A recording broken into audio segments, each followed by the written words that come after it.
கர்த்தராகிய இயேசுவின் இனிமையுள்ள நாமத்தில் நான் உங்களை வாழ்த்துகிறேன், வரவேற்கிறேன்.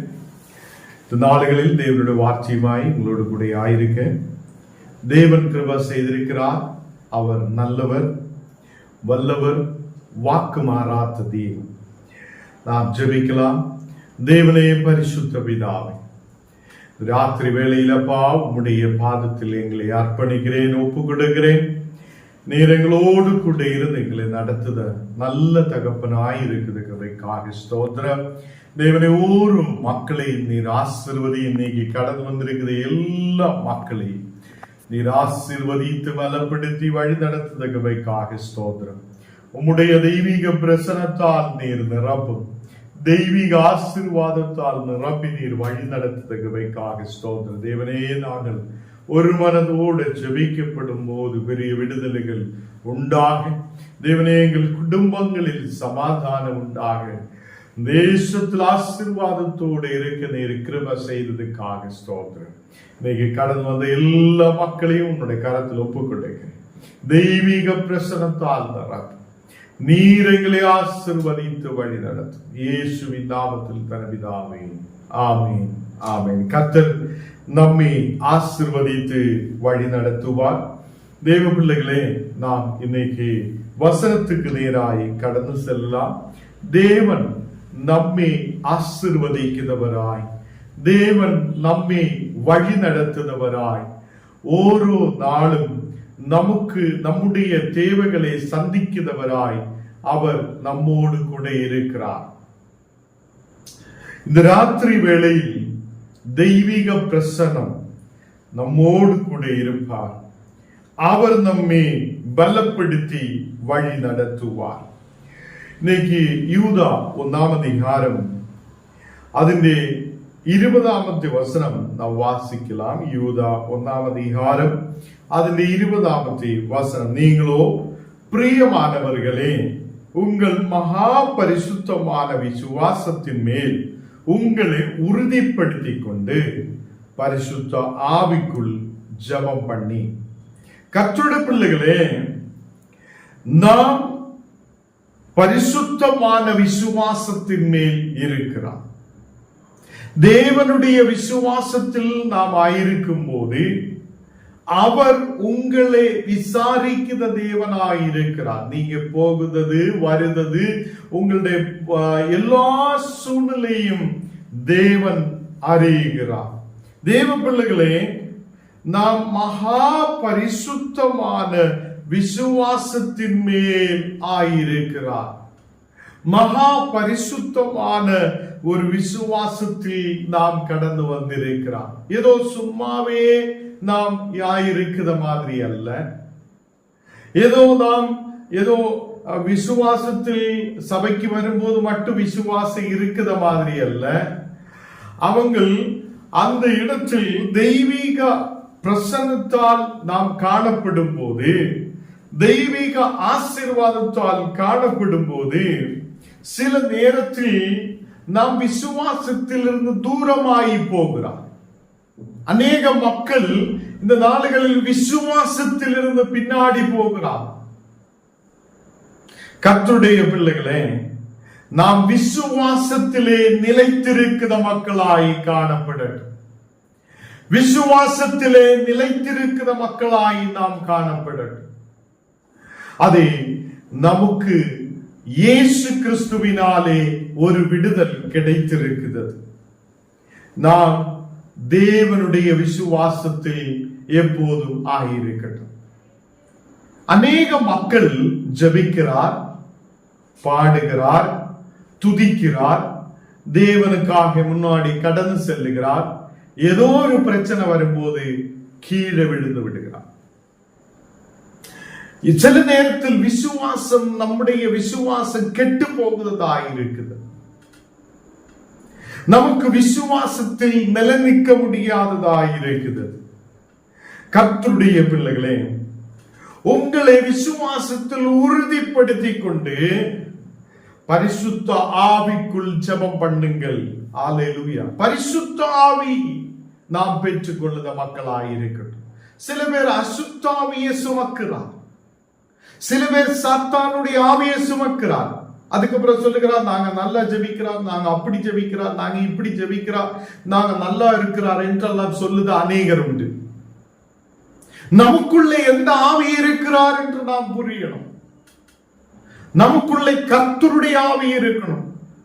நமக்குள்ளே பரிசுத்த ஆவி இருக்கணும். நாம் விசுவாசத்தில் நிலை நிற்கிற பிள்ளைகளாய் இருக்கும் போது, நாம் விசுவாசத்திலே உறுதிப்பட்டு இருக்கப்படும் போது பரிசுத்த ஆவி நமக்குள்ளே இருக்கணும். பரிசுத்த ஆவியால் ஜெபம் பண்ணுத மக்களாய் நாம் காணப்படும். அல்லேலூயா. ராத்திரி வேளையில் கர்த்தருடைய பிள்ளைகளை, பொல்லாங்கனையும் அக்கினி அஸ்திரங்களையும் நாம் அவிழ்த்து போடுத மக்களாய் காணப்படணும். சாத்தானுடைய சகல தந்திரங்களையும் உடைக்கிதவங்களாய் காணப்படணும். அல்லேலூயா. இந்த நாடுகளில் நாம் விசுவாசி என்று சொல்லுகிறார், தேவனுடைய பிள்ளைகள் என்று சொல்லுகிறார், நாம் ஜெபிக்கிற மக்கள் என்று சொல்லுகிறார். நமக்குள்ள எந்த ஆவி இருக்கிறது? நிறைய நேரத்தில் நாம் சில நேரத்தில் சாத்தானே பயப்படுதவங்களாய் காணப்படுகிறார். சில நேரத்தில் சாத்தானுக்கு அடிமைகளாய் காணப்படுகிறார். நாம் தேவனை பயப்படுத மக்களாய் காணப்படட்டும். தேவனை சார்ந்திருக்கிறவங்களாய் காணப்படட்டும். ஜபங்கள் நடத்துத மக்களாய் காணப்படட்டும். அல்லேலூயா. நான் அநேக கிராமங்களில் கடந்து செல்லும் போது சில கிராமங்களில் பாட முடியாது, வசனம் சொல்ல முடியாது. சில கிராமங்களில் கடந்து செல்லும் போது நல்ல நிலையில் ஆராதிக்க முடியாத சூழ்நிலைகள் இருக்குது. கர்த்தருடைய பிள்ளைகளே, உங்கள் வீடுகள் தேவனுடைய ஆராதனைகளுக்காக திறக்கப்படும். உங்கள் குடும்பங்கள் தேவனுடைய ஆராதனைகளுக்காக நம்முடைய வீடுகளை திறந்து கொடுக்கும் போதுதான் அநேக திரளான மக்கள் ரட்சிப்புக்குள்ளே கடந்து வருவார். நமக்கு தெரியும், இயேசு ஒரு வீடுக்குள்ளே இருக்கும் போது ஒருவனை தூக்கிட்டு வருகிறான். அவனுடைய படுக்கையோட பெட்டோட எடுத்து கொண்டு வருதா சூழ்நிலை, 4 பேர் சுமந்து கொண்டு வருதா ஒருவன். அந்த வீடுடைய மேலே இருக்குதா, அந்த வீடுடைய மேலே எல்லாம் உடைத்து மேலே இருந்து அந்த மகனை கீழே இறக்கி வைக்கிறதை நாம் பார்க்கிறோம். கர்த்தருடைய பிள்ளைகளே, அந்த வீடு திறக்கப்படாதிருந்து என்றால், அந்த வீடு திறந்து அந்த மகனை இயேசுவுக்கு பக்கத்தில் கொண்டு வராதிருந்தால் அங்கே விடுதல் இருக்க மாட்டேன். அந்த மகன் ரட்சிப்புக்குள்ள வர மாட்டேன். அவன் படுக்கையில தான் இருக்கும். இந்த நாளில் சாத்தான் பொல்லாங்கன் அவன் அக்கினி அஸ்திரங்களை எடுத்து அப்படியே நிற்கும். இவங்கள் ஜெபிக்க கூடாது, இவங்கள் பாடக்கூடாது, இவங்கள் ஸ்தோத்தரிக்க கூடாது, இவங்கள் ஒன்று சேர்ந்து வரக்கூடாது. அதுக்குதான் பிரிவினைகள் உருவாக்கும். கணவன் மனைவிக்குள்ள பிரிவினை, அப்ப ஜெபிக்க முடியாது. பிள்ளைகளுக்குள்ள பிரிவினை, அப்ப ஜெபிக்க முடியாது. ஊருக்குள்ள ஒரு பிரிவினை, அப்போ நமக்கு ஒன்று சேர்ந்து ஜெபிக்க முடியாத சூழ்நிலைகள் உருவாகும். இது சாத்தானுடைய ஒரு அஸ்திரமாய் இருக்கிறது, அக்கினியின் அஸ்திரமாய் இருக்கிறது. பொல்லாங்கன் எப்போதுமே அவன் நிறைய பிளானோட இருக்கிறது. இவங்கள் ஒன்று சேர்ந்து ஜெபிக்க கூடாது. சில பேர் பெருமகளாலே ஜெபம் நடத்த முடியாத இருக்கிற சூழ்நிலை. கர்த்தருடைய பிள்ளைகளே, நாம் விசுவாசத்தில் இருக்குது என்றால் நமக்குள்ளே பரிசுத்த ஆவி இருக்கணும். அந்த பரிசுத்த ஆவி இருக்குது என்றால் குடிப்பழக்கம் இருக்காது. குடிக்கணும், அப்படியே ஆடணும், அப்படியே கீழே விழணும், இப்படி இருக்கக்கூடாது. குடிப்பழக்கம் வீடு வலிக்கிறது. அதே மாதிரி இந்த உலக பிரகாரமான காரியங்கள் நம் வாழ்க்கையில் இருக்கக்கூடாது. உனக்குள்ள கர்த்தருடைய ஆவி இருக்குது என்றால், பரிசுத்த ஆவி இருக்குது என்றால் அந்த பழக்கங்கள் இருக்க மாட்டேன். நான் போன நாடுகளில் நிறைய இடத்தில் ஜெபிக்கிறதுக்காக கடந்து செல்லும் சில பேர் குடிப்பழக்கத்தோடு அநேக ஆயிரம் மக்கள் வந்திருக்கிறார். ஜெபிக்கலாம் என்று சொல்லும் அடுத்த நாள் ஜெபிக்கிறதுக்காக அவங்க வரமாட்டேன். ஜெபிக்கலாம் என்று சொல்லும் அவங்க வந்தாதானே நம்ம ஜெபிக்க முடியும். எங்களை கூப்பிட்டாதானே நாங்க போய் ஜெபிக்க முடியும். அவங்களும் கூப்பிட மாட்டேன், நம்மவும் போக மாட்டேன். இப்படி இருக்கும்போது விடுதல் அங்க நடக்க மாட்டேன். பொல்லாங்கன் எப்போதும் அவன் ஒருவன் ரட்சிக்கப்படக்கூடாது என்று நினைக்கும். அக்கினி அஸ்திரங்களை அவன் தொடுத்து விடும். சாத்தான் எப்போதுமே ஒரு தடை போடும். இவன் எப்போதும் அடிமையாக்கப்படணும், இவன் எப்போது குடி பழக்கத்துக்குள்ள இருக்கணும், இவன் எப்போது குடிச்சு குடிச்சு குடிச்சு அவன் குடும்பத்தை அழிக்கணும் என்று சொல்லி அப்படி ஒரு பிளானோடு அவன் இருக்கும். அப்பதான் இவன் துதிக்க மாட்டேன், சோதரிக்க மாட்டேன், எப்போது போதையிலே இருக்கும். இதே மாதிரிதான் சண்டை, பிரிவினை, கசப்பு, பிரச்சனைகள் எல்லாம் சாத்தான் நம் வாழ்க்கையில் கொண்டு வருது. அப்படி கொண்டு வரும்போது அங்கு ஒரு மனதோடு உட்கார்ந்து ஜெபிக்க முடியாத ஒரு சூழ்நிலை உருவாகும். தேவ பிள்ளைகளே, இந்த நாடுகளில் நாங்க குறிக்கார கிடையாது. இன்னைக்கு ஊழியக்காரர்கிட்ட வந்து ஐயா எனக்காக ஏதாவது வந்து சொல்லுங்க, என்ன நம்ம குறிக்காரர்களா அப்படியே ஏதாவது பார்த்து சொல்லுறதுக்காக இன்னைக்கு மக்கள் எல்லாம் ரொம்ப அப்படி ஒரு சூழ்நிலை வைத்திருக்கிறான். எல்லா ஊழியக்காரர்கிட்டையும் ஜெபிங்க ஐயா, எங்களுக்காக ஜெபிங்க, எங்களுக்காக ஜெபிங்க, எங்களுக்காக ஜெபிங்க, இவ்வளவுதான் நம்ம வேலை முடிஞ்சாச்சு அப்படின்னு நினைக்கிறான். நீங்களும் முழங்கால் படிக்கணும், நீங்களும் ஜெபிக்கணும், நீங்களும் விசுவாசத்துக்குள்ள இருக்கணும், நீங்களும் உறுதியான பரிசுத்த ஆவியை பெற்றுக்கொண்ட மக்களாய் இருக்கணும். அப்படி இருக்கும்போதுதான் உன் குடும்பத்தில் விடுதல் உனக்கு கிடைப்பார். அல்லேலூயா. இல்லாத எவ்வளவு பெரிய ஊழியக்காரன் ஜெபிச்சாலும், எவ்வளவு பெரிய மக்களுக்கு நீங்க சொல்லினாலும், எங்க எல்லாம் கால் பண்ணி சொல்லினாலும், எங்கெல்லாம் நீங்க போய் சொல்லினாலும் வேலையாகாது. நமக்குள்ளே ஒரு மாற்றம் தேவையாய் இருக்குது, நமக்குள்ளே ஒரு விசுவாசம் தேவையாய் இருக்குது.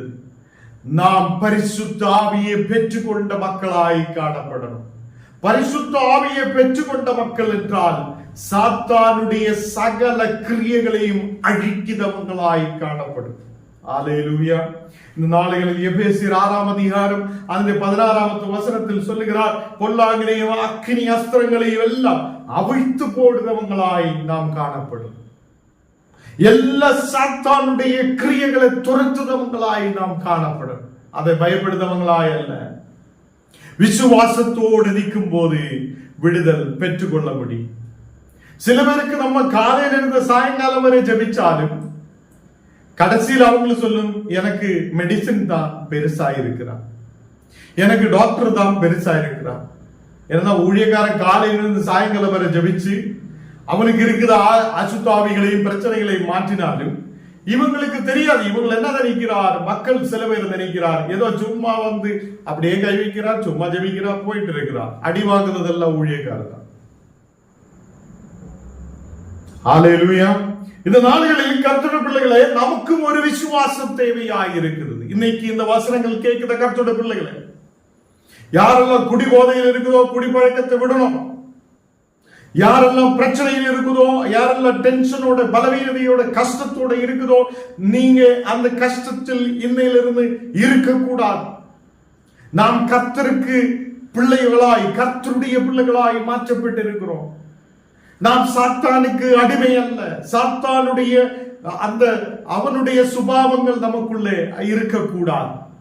கசப்பு, பிரிவினை, சண்டை, பிரச்சனைகள் நம் வாழ்க்கையில் இருக்கவே இருக்கக்கூடாது. இன்னையிலிருந்து விசுவாசத்தில் இருக்கட்டும், விசுவாசத்தில் உங்களை உறுதிப்படுத்தட்டும்.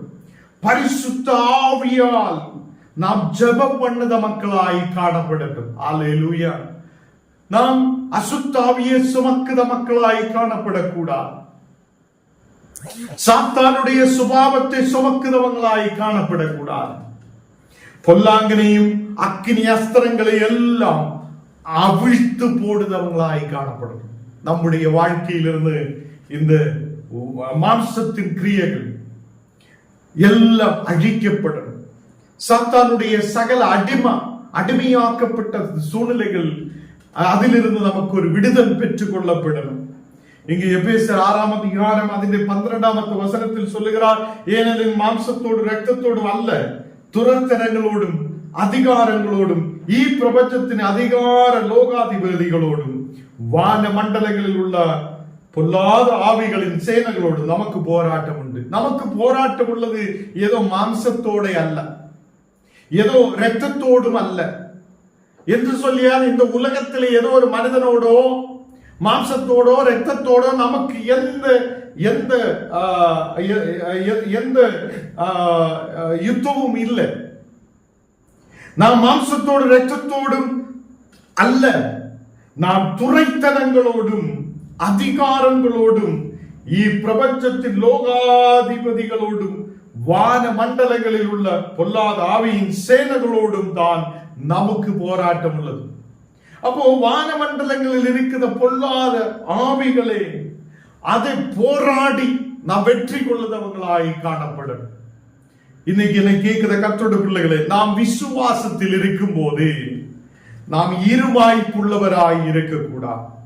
இங்க வசனத்தில் சொல்லுகிறார், நீங்க இருமாப்பானவைகளே பேசுதவங்களாய் காணப்படக்கூடாது. அது வேணும், இது வேணும், அது வேணும், இது வேணும் என்று இருக்க, சாத்தானும் வேணும், இயேசுவும் வேணும் என்று இருக்கக்கூடாது. எனக்கு கொஞ்சம் கயிறம் கட்டணும், இங்க இயேசுவும் வேணும்னு சொல்ல முடியாது. ஏதோ கர்த்தரோடு கூட இருக்குது என்றால் கடைசி வரையிலும் தேவனோடு கூட இருக்கணும். தேவனுடைய வசனத்தை பெற்றுக்கொண்டு, தேவனுடைய வசனத்தை கீழ்ப்படிந்து, அவருடைய பரிசுத்த ஆவியை பெற்றுக்கொண்டு, அந்த பரிசுத்த ஆவியிலே நாம் ஆயிருக்கிற மக்களாய் இருக்கணும். பரிசுத்த ஆவியோடு செபிக்கிற மக்களாய் நாம் காணப்படும். கர்த்தருடைய பிள்ளைகளே, நம்முடைய வாய் இருமாய்ப்பானவைகளை பேசக்கூடாது. நாம் தேவனுடைய வார்த்தைகளை பேசுகிற மக்களாய் காணப்படும். நமக்கு போராட்டம் உள்ளது இந்த உலகத்தில் இரத்தத்தோடு மாம்சத்தோடு அல்ல. நாம் இப்பிரபஞ்சத்தின் அதிகார லோகாதிபதிகளோடும் வான மண்டலங்களில் உள்ள பொல்லாத ஆவிகளோடும் நமக்கு போராட்டம் உண்டு. அது ஜெபத்தோடு நாம் போராடும். நாம் ஆவிக்குள் ஜெபம் பண்ணுத மக்களாய் காணப்படும். பரிசுத்த ஆவிக்குள் ஜெபம் பண்ணி சாத்தானுடைய எல்லா அக்கினி அஸ்திரங்களையும் அவுத்து போடுத மக்களாய் நாம் காணப்படும். கர்த்தருடைய பிள்ளைகளே, நாம் சொல்லு, நான் ஜெபிக்கிறார், பாடுகிறார், துதிக்கிறார், சபைக்கு போகிறார் என்றாலும் நாம் எந்த ஆவியை சுமக்கிறார்? இந்த ராத்திரி வேளையில் நீங்க யோசித்து பாருங்க. நாம் கர்த்தருடைய பிள்ளைகள் என்றால் நமக்குள்ளே அன்பு, ஐக்கியம், சமாதானம் நமக்குள்ளே இருக்கணும். அவருடைய பரிசுத்த ஆவி நமக்குள்ளே இருக்கணும். அந்த பரிசுத்த ஆவி நமக்குள்ளே இருக்கும் போது நாம் பரிசுத்தமான விசுவாசத்துக்குள்ளே இருக்க முடியும். அந்த வார்த்தை கவனமாய் கேட்கணும். பரிசுத்தமான விசுவாசம். ஏதோ சபைக்கு போகும்போது மட்டும் நமக்கு வருத விசுவாசம் அல்ல. பரிசுத்தமான விசுவாசம் நமக்கு எப்போதும் அது நம்மை உறுதிப்படுத்தி பரிசுத்த ஆவிக்குள் செபப்படுத மக்களாய் காணப்படும்.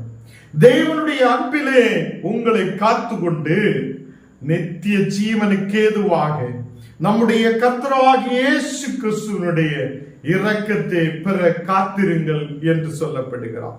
தேவனுடைய இரக்கத்தை பெற்றுக் கொள்ளுத மக்களாய் இருக்க நாம் காத்திருக்க வேண்டும். நம்ம இன்னைக்கு ஜெபிக்கும், நாளைக்கு கிடைத்தில்ல என்றால், இன்னைக்கு ஜெபிக்குதா ஜெப விண்ணப்பம் நாளைக்கு கிடைக்கிறது என்றால் இயேசு இனி தேவையில்லான்னு சொல்லி போகிற மக்கள் அல்ல.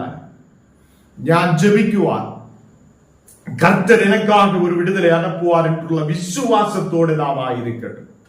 சில பேர் கல்லான ஹிருதயத்தை வைத்திருக்கும்.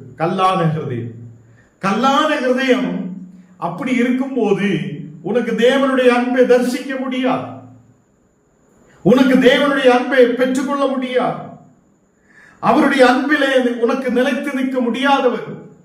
அதனால்தான் நம்முடைய இதயத்தை மெழுகு போல உருக்கட்டும்.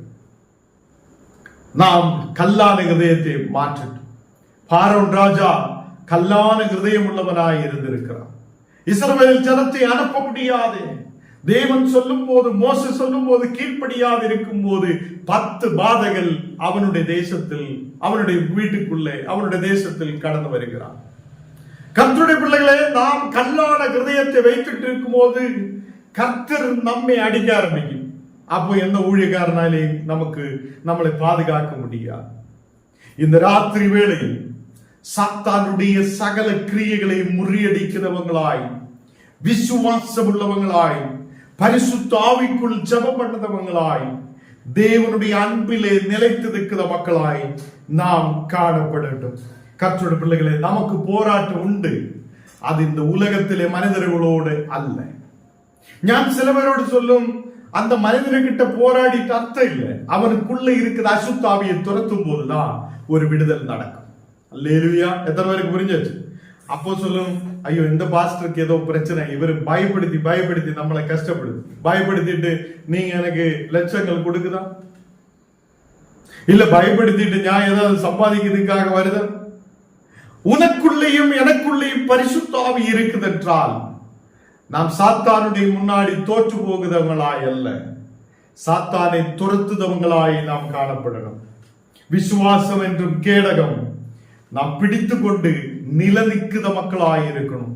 விசுவாசத்திலே நின்று நின்று நின்று கொஞ்ச நாள் பார்த்துட்டு எது முடியாது என்று சொல்லி விசுவாசத்தை விட்டு இயேசுவை விட்டு தூரமாய் போகுதவங்களாய் அல்ல. ஓட்டம் ஓடணும், கடைசி வரைக்கும் ஓடணும், கடைசி வரைக்கும் ஓடணும். தேவன் என்னோடு கூட இருப்பார், அவர் என்னை நடத்துவார், அவரின் தேவைகளை சந்திப்பார், என்னுடைய பிரச்சனைகளை மாற்றுவார், எனக்கு ஒரு விடுதலை அனுப்புவார். ஹல்லேலூயா. இந்த ராத்திரி வேளையில் நம்முடைய விசுவாசம் பெருகி வரட்டும். நமக்குள்ளே சாத்தானுடைய கிரியைகள் அல்ல, நாம் சாத்தானுடைய அடிமைகள் அல்ல, நாம் மேலான எருசலேமுக்கு நேராய் கடந்து வந்த மக்களாய் காணப்படுகிறார். இயேசுவினுடைய நித்திய ஜீவனுக்குள்ளே இயேசு நம்மை கொண்டு வந்தவராய் இருக்கிறார். கர்த்தருடைய பிள்ளைகளே, இயேசு கிறிஸ்துவினுடைய இரக்கத்தை பெற்றுக்கொள்ள நாம் காத்திருக்கிற மக்களாய் காணப்படட்டும். இந்த ராத்திரி வேளை போராட்டம் ஏதோ மனுஷனுக்கிட்ட அல்ல. போராட்டம் உள்ளது ஏதோ ரத்தத்தோடையோ மாம்சத்தோடையோ அல்ல. நமக்கு போராட்டம் உள்ளது பிரபஞ்சத்தின் அதிகார லோகாதிபதிகளோடும், வான மண்டலங்களில் உள்ள பொல்லாத ஆவிகளோடும், ஆவிகளின் சேனைகளோடும் நமக்கு போராட்டம் இருக்கிறது. தேவ பிள்ளைகளே, இந்த நாடுகள் கடைசி நாடுகளாய் இருக்கும் போது நாம் விசுவாசத்தில் நிலைத்து நிற்கிற மக்களாய் காணப்பட, உன்னுடைய கவலைகளை மாற்ற, உன்னுடைய பலவீனதைகளை மாற்ற, உன் குடும்பத்திலே பிரச்சனைகளை மாற்ற தேவன் உண்மையுள்ளவர் என்று விசுவசிக்கிறது. ஹல்லேலூயா. இந்த நாடுகளில் நமக்குள்ள பரிசுத்தமான விசுவாசம் உருவாகட்டும். பரிசுத்தமான விசுவாசம் நமக்குள்ளே கடந்து வந்து நாம் அதிலே உறுதிப்பட்டு கொண்டு பரிசுத்த ஆவிக்குள் ஜெபம் பண்ணத மக்களாய் காணப்படும். பரிசுத்த ஆவிக்குள், எல்லாரும் இந்த வார்த்தை கவனமாய் கேட்கணும். பரிசுத்த ஆவிக்குள் நாம் ஜெபிக்கிற மக்களாய் காணப்படட்டும். நாம் எல்லாரும் கண்ணுகளை மூடலாம், நாம் ஜெபிக்கலாம். தேவன் நம்முடைய வாழ்க்கையில் பெரிய காரியத்தை செய்வார். விசுவாசத்தோடு ஜெபிக்கட்டும். இன்னைக்கு நாம் கேட்ட வசனங்களை நாம் நினைவு கூறட்டும். இருமாப்புள்ளவராய் பேசக்கூடாது. நாம் கர்த்தருடைய வார்த்தையிலே நிலநிற்கிறவர்களாய் காணப்படட்டும். எல்லாரும் கண்ணுகளை மூடலாம், நாம் ஜெபிக்கலாம். தேவனே, பரிசுத்த பிதாவே, இந்த ராத்திரி வேளையில பாவமே நாங்கள் ஸ்தோத்தரிக்கிறேன், துதிக்கிறேன், உம்மை ஆராதிக்கிறேன். தேவனே, நீ நல்லவர், வல்லவர், வாக்கு மாறாத தேவன். இந்த ராத்திரி வேளையில் உம்முடைய தெய்வீக பிரசனம் எங்கள் மத்தியில் ஊற்றப்படுவதற்காக ஸ்தோத்திரம். ஓரோ தின மக்களையும் தொடப்படட்டும். தெய்வீக பிரசனம் ஓரோ மக்கள் மேல் இறங்கி வரப்படட்டும். ஒரு அபிஷேகத்தின் வல்லமையால் நிரப்பட்டும், அக்கினியின் வல்லமையால் நிரப்பட்டும். இந்த மக்கள் தேசத்தில் வல்லமையை பெற்றுக்கொண்டு ஆசீர்வாதத்தோடு இருக்கிற மக்களாய் இருக்க நீர் கிருபை செய்யும். நீங்க ஜெபிக்கிற ஓரோ மக்கள் மேலும் உமது பரிசுத்த ஆவி இறங்கி வருவதற்காக ஸ்தோத்திரம். தேவனே, என்னை உம்முடைய பரிசுத்த ஆவியால் நிரப்பும். பரிசுத்த ஆவிக்குள் ஜெபிக்கிற மக்களாய் எங்களை மாற்றும் என்று யாரெல்லாம் கேட்குதோ அவங்களுக்குள்ள தெய்வீக பிரசன்னம் இப்போது இறங்கி வருகிறது. தெய்வீக அபிஷேகத்தின் வல்லமை இப்போது இறங்குகிறது. தேவனே, இந்த ராத்திரி வேளையில் ഓരോ കുടുംബങ്ങളെയും നീർ ആശീർവദിക്കുന്നവയ്ക്കാக സ്തോത്രം. ബലഹീനതകൾ യേശുവിൻ നാമത്തിൽ എറിഞ്ഞു മാറട്ടെ. എല്ലാ കണ്ണുനീരാன സൂழ்நிலைகள் യേശുവിൻ നാമത്തിൽ എറിഞ്ഞു മാറട്ടെ. എല്ലാ വേവലാതികൾ യേശുവിൻ നാമത്തിൽ എറിഞ്ഞു മാറട്ടെ. കുടുംബ பிரச்சனைகளோடு ஆயிருக்கிற மக்கள் உண்டு. தேவனே, குடும்ப பிரச்சனைகளில் ஒரு விடுதல் உண்டாக இயேசுவின் நாமத்தில் ஜெபிக்கிறேன் அப்பா. அநேக மக்கள் சாத்தானுடைய கிரியைகளாலே அடிமைப்பட்டு இருக்கும் போது அந்த கிரியைகளிலிருந்து ஒரு விடுதல் இந்த ராத்திரி வேளையில் உண்டாகுதவைக்காக ஸ்தோத்திரம். நாங்கள் தேவனை பயப்பட்டு தேவனுடைய வழியிலே நடக்கிற மக்களாய் இருக்க நீர் கிருபை செய்ததற்காக ஸ்தோத்திரம். நீர் உண்மையான தேவன். நீர் எங்களை ஆசீர்வதிக்கிறவராய் இருக்கிறதற்காக ஸ்தோத்திரம். விசேஷமாக அந்த பள்ளிப்பேட்டில் இருந்து தேவனை ஜெபிச்சு கொண்டிருக்கிற அந்த மக்களுக்காக ஜெபிக்கிறேன். அந்த குடும்பத்திலே மகனுக்காக, சின்ன மகனுக்காக ஜெபிக்கிறேன். மகனுடைய சரீரத்தின் மேல் இருக்கிற எல்லா அசுத்தாவிகள் இயேசுவின் நாமத்தில் இப்போ கட்டப்படுதவைக்காக ஸ்தோத்திரம். மகனுக்கு ஒரு விடுதல் உண்டாகட்டும். மகனுடைய சரீரத்தை அடிக்கடி பலவீனப்படுத்துத அந்த அசுத்தாவிகளின் கிரியைகள் இயேசுவின் நாமத்தில் கட்டப்படட்டும். ஒரு விடுதல் உண்டாகட்டும். அதே மாதிரி வியாதியோடு பலவீனதையோடு இருக்கிற அநேக மக்கள் உண்டு. அந்த மக்களை நீர் தொடுதவைக்காக ஸ்தோத்திரம். ஒரு விடுதல் உண்டாகப்படட்டும். விசேஷமாக கேரளா பகுதியில் இருந்து ஜபத்துக்காக கடந்து வந்திருக்கிற அந்த சந்தோஷுடைய ஃபேமிலிக்காக ஜெபிக்கிறேன். அந்த சந்தோஷுடைய ஃபேமிலியில் ஆண்டவரே ஒரு விடுதல் உண்டாக நாங்கள் ஜெபிக்கிறேன். இந்த மக்களுக்கு ஒரு வீடு நல்ல நிலையில் ரூம் கட்டி எழுப்ப ஆண்டவரே நீர் கிருபை செய்யும். அந்த ஜெப விண்ணப்பத்தை கேட்கும். ஆண்டவரே, பண தேவைகள் சந்திக்கப்படட்டும். இந்த மக்களுக்கு தேவையான வழிகளை திறந்து கெடுக்கட்டும். அந்த குடும்பத்தில் நன்மைகள் உண்டாகட்டும். பிள்ளைகள் ஆசீர்வதிக்கப்படட்டும். கணவன் மனைவி ஐக்கியம் உண்டாக நீர் கிருபை செய்யும். அதே மாதிரி இந்த ஜெபத்தில் கலந்து கொண்டிருக்கிற எல்லா மக்களையும் உன்னுடைய கருத்தில் ஒப்புக் கொடுக்கிறேன். எல்லா மக்களுடைய ஜெப விண்ணப்பங்களையும் உன்னுடைய கருத்தில் ஒப்புக் கொடுக்கிறேன். தேவனை நீர் ஆசீர்வதித்து பலப்படுத்து. ஆண்டவரே, எங்களை முற்றிலும் தாழ்த்தி ஒப்புக் கொடுக்கிறேன். இயேசுவின் நாமத்தில் தன பிதாவே, ஆமென். பரமண்டலங்களில் இருக்குதா எங்கள் பிதாவே, உம்முடைய நாமம் பரிசுத்தப்படுவதாக, உம்முடைய ராஜ்யம் வருவதாக, உம்முடைய சித்தம் பரலோகத்திலே செய்யப்படுகிறது போல பூமியிலும் செய்யப்படுவதாக. எங்களுக்கு வேண்டிய ஆகாரத்தை இன்று எங்களுக்கு தான். எங்களுக்கு விரோதமாய் குற்றம் செய்கிறவர்களுக்கு நாங்கள் மன்னிக்கிறது போல எங்கள் குற்றங்களே எங்களுக்கு மன்னியும். எங்களே சோதனைக்குள் பிரவேசிக்க பண்ணாமல் தீமையில் என்று எங்களை ரட்சித்துக் கொள்ளும். ராஜ்யமும் வல்லமையும் மகிமையும் என்றைக்கு உம்முடையவைகளே. ஆமென். என் ஆத்மாவே கர்த்தரே ஸ்தோத்திரி. என் முழுமே பரிசுத்த நாமத்தை ஸ்தோத்திரி. என் ஆத்மாவே கர்த்தரே ஸ்தோத்திரி. கர்த்தர் செய்த சகல உபகாரங்களும் மறவாதே.